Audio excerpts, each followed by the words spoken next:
आवाज़ की दुनिया के दोस्तों, एक मैं आपको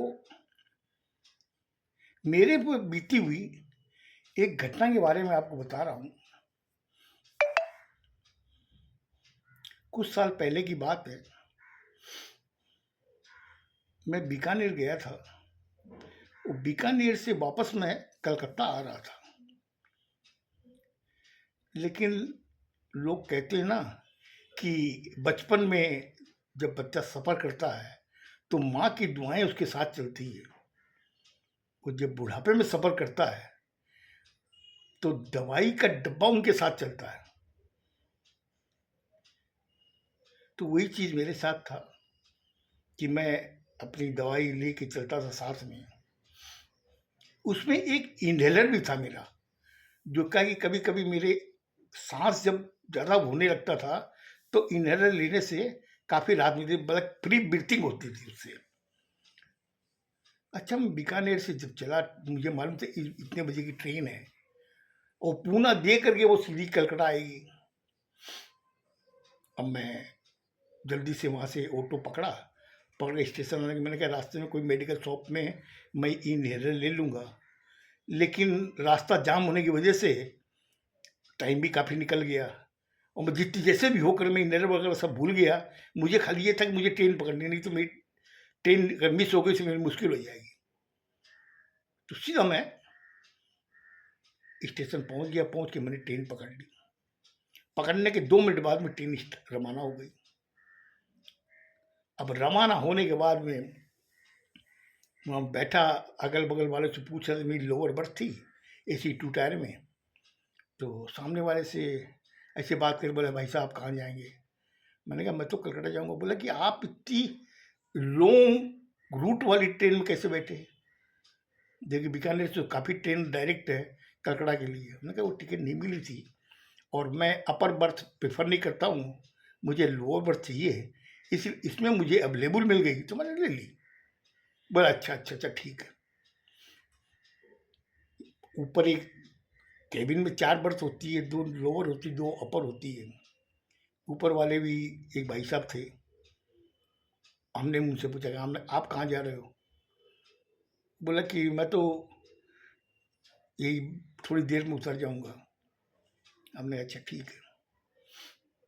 इतनी देर में ही वो अचानक मेरे दिमाग में आई, अरे मुझे तो इन्हेलर लेना था और जल्दी की वजह से मैं इन्हेलर नहीं ले पाया और मेरे साँस का थोड़ा ज़्यादा मतलब कि अटैक होने लगा।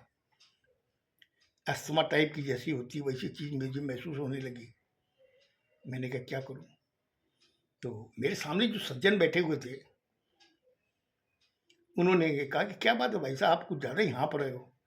मैं हाँफ नहीं रहा हूँ, एक्चुअली मेरे अस्थमा की थोड़ी प्रॉब्लम है और ये जेनेटिक होती है, जो मेरे पिताजी की भी थी और अब मेरे आ गई।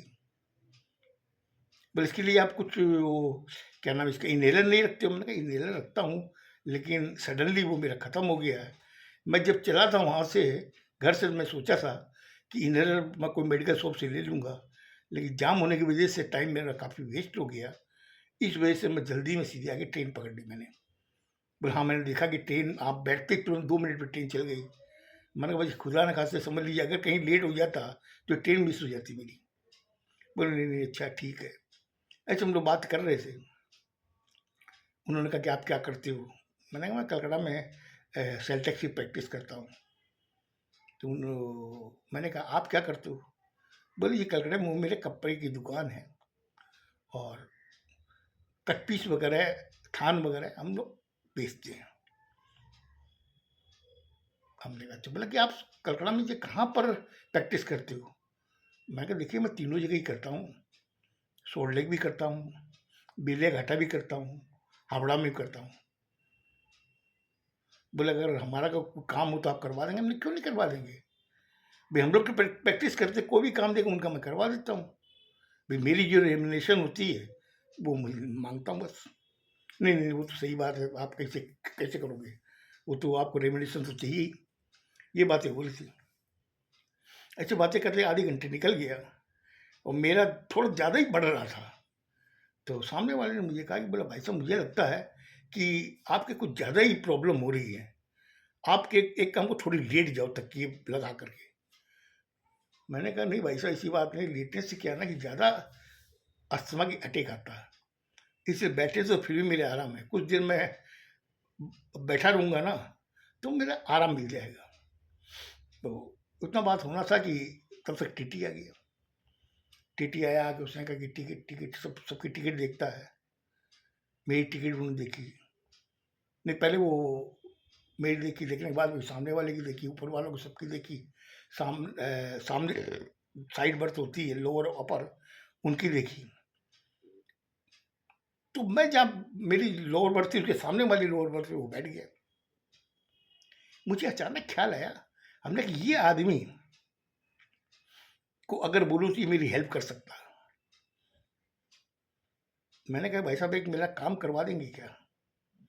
तो टीटी ने कहा कि ये क्या बात है? हमने कहा देखिए ये अभी जो गाड़ी छूटी यहाँ से, ये पुणे कितने बजे पहुँचेगी? बोले पुणे तो पहुँचने वाली है, करीब 9 बजे तक पहुँच जाएगी। हमने कहा आप मेरा एक काम करवा देंगे क्या? मैंने कहा क्या? बोले पुणे में तो मैंने कहा कि आपके कोई कोलिग्स होंगे वहाँ पे स्टेशन पे? हाँ है ना।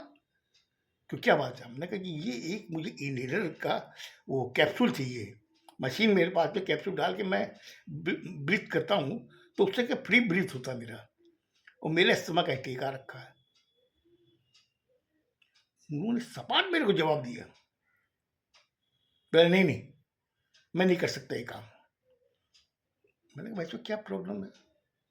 मैं आपको बोल रहा हूँ, मैं आपको ये दिखा रहा हूँ, इसी का आप फोटो स्टेट उसके बाद भेज दीजिए व्हाट्सअप में, वो खरीद करके रखेगा। आप मुझे मेडिकल शॉप से पूछिए। बोले नहीं कुछ नहीं, मैं किसी भी पैसेंजर की कोई हेल्प नहीं कर सकता, क्या जाने क्या चीज़ है उसके अंदर, और मेरे पे ब्लेम आ जाएगा कि इस टीटी ने खरीद के दिया इसलिए इसकी ये प्रॉब्लम हो गई। सॉरी, मैं आपकी हेल्प नहीं कर सकता। इतना कहना था कि मैं भी, मुझे एक बार तो बहुत जोर से गुस्सा आया उसके ऊपर। हमने किस टाइप का इंसान है?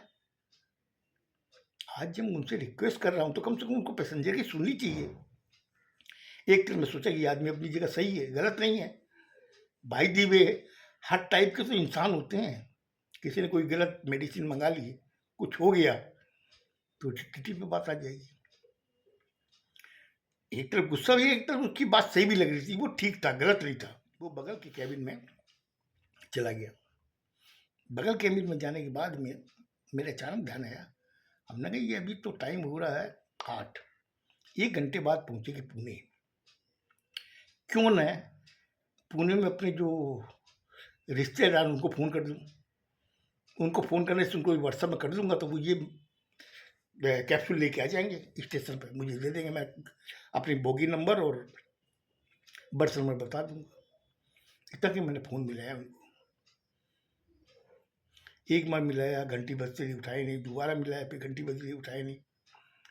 ऐसे करके मैं आधे घंटे तक ट्राई करता रहा, किसी वजह से मुझसे बात नहीं हो पाई मेरी। मैं हताश हो गया। मैंने कहा कि यार रात को मेरी प्रॉब्लम हो जाएगी, सारी रात मुझे बैठ के रहना पड़ेगा, सोने से ज़्यादा अटैक होता है ये, क्या करूँ क्या करूँ, ये सब मैं सोच रहा था। सोचने के बाद में सामने वाले ने कहा कि भाई साहब एक काम करो, आप कैसे निकालोगे रात? हमने कहा भाई जैसे भी निकालनी तो पड़ेगी, अब ट्रेन में तो ऐसी कोई चीज़ नहीं है जो मैं उतर के जाके वहाँ से खरीद लाऊं, और प्लेटफॉर्म में ऐसी कोई मेडिसिन की दुकान कहाँ है कहाँ नहीं ये भी मालूम नहीं मुझे। तो उसने मुझे कहा कि एक काम कीजिए, आप यहाँ पर एक मेडिकल कोई प्रैक्टिशनर अगर सफ़र कर रहे हैं तो वहाँ तक खबर चल जाएगी तो वो आके आपको देख लेगा। मैंने कहा आपका कहना सही है, लेकिन मैं तो किसी को जानता नहीं हूँ, और कैसे अनाउंस करवाऊँ? टीटी तो चला गया। बोला जब पूना स्टेशन आएगा तो वहाँ पर कोई टीटी चढ़ेगा, सब एसी टू टायर वगैरह में या एसी फर्स्ट फर्स्ट टायर में ये लोग वहीं बैठते हैं, तो आप उनको बताइएगा तो वो कोई ना कोई व्यवस्था करेंगे। मैंने सोचा मेरी बात समझ में आई, मैंने बात तो सही बोल रहा है, देखते हैं। तब तक पूना स्टेशन आ गया। कम से कम 15 मिनट वहाँ गाड़ी खड़ी रही। हमने अटेंडेंट से कहा, हमने यहाँ कोई मेडिकल शॉप है क्या प्लेटफॉर्म पे? बोले नहीं साहब, मेडिकल शॉप यहाँ तो नहीं, बाहर में है। हमने कहा तुम ला दोगे क्या यार, मैं तुम्हें एक दवाई देता हूँ, ये तुम लेके आ जाओ और मैं तुमको अच्छी बख्शीश भी दूंगा यार, तुम मेरा काम कर दे, क्योंकि मेरे मतलब अस्थमा का अटैक आ रखा है। बोले नहीं भाई साहब, मैं नहीं कर सकता, क्योंकि देखिए मैं रेलवे का कर्मचारी हूँ और ये सब दवाई के लिए मुझे अलाउ नहीं है। हमने कहा ठीक, कोई बात नहीं भाई। अब मैं वापस आके बैठ गया, तब तक देखा कि टीटी आ जाए, टीटी उनसे बात करूं, उनसे बात करूं। लेकिन खुदा न खास्ता, पुणे स्टेशन से गाड़ी जब रवाना हुई, कोई भी टीटी नहीं आया। जबकि जनरली वो आते हैं, हालांकि टिकट तो चेक हो जाती है, उनको चार्ट भी मिल जाता है, लेकिन कोई आया नहीं। मैं काफी देर तक नजर घुमाए रहा कि कोई इधर से क्रॉस करेगा तो उसको रोकूंगा, कोई नहीं आया साहब। मैं हताश होकर बैठ गया। मैंने कहा कि देखते हैं भाई क्या हो सकता है। सामने वाले ने, जो पैसेंजर बैठे हुए थे, उन्होंने कहा कि भाई साहब मुझे लगता है आज आपका तकदीर अच्छा नहीं है। हमने ऐसी बात नहीं है, तकदीर अगर खराब होता तो ज़्यादा ही होता। आप जैसे सज्जन मुझे मिल गए, आप मुझे संतावना दे रहे हो, तो तकदीर तो ज़्यादा खराब नहीं है मेरे। वो भी मेरी बात सुन के बहुत खुश हुआ। उन्होंने कहा आप चिंता मत करो, कुछ ना कुछ आपके लिए इंतजाम होगा।